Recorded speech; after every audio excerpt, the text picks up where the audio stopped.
ধর্মীয় নয়, রাজনৈতিক কারণে দেশের কোথাও কোথাও সংখ্যালঘুদের উপর হামলা হয়েছে বলে জানিয়েছেন সেনাবাহিনী প্রধান জেনারেল ওয়াকারুজ্জামান। দুপুরে খুলনা বিভাগীয় স্টেডিয়ামে সাংবাদিকদের তিনি কথা বলেন।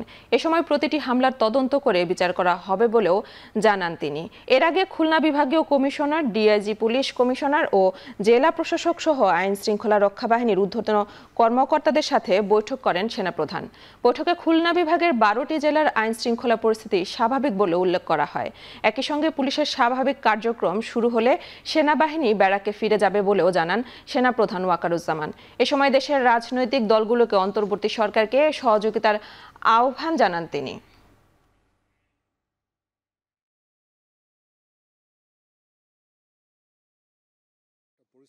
সেই পরিস্থিতিতে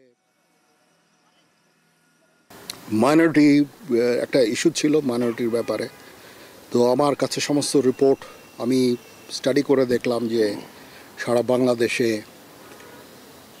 মাত্র 30টা মাইনরিটি রিলেটেড অপরাধ সংঘটিত হয়েছে 20টা জেলায়।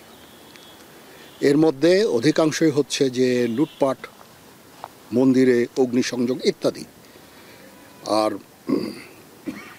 এগুলির মধ্যেও মোস্টলি হচ্ছে যে পলিটিক্যাল রাইভালরি। পুলিশ সংগঠিত হয়ে গেলেই তারা তদন্ত করবে এবং তদন্ত সাপেক্ষে আইনানুগ ব্যবস্থা গ্রহণ করা হবে।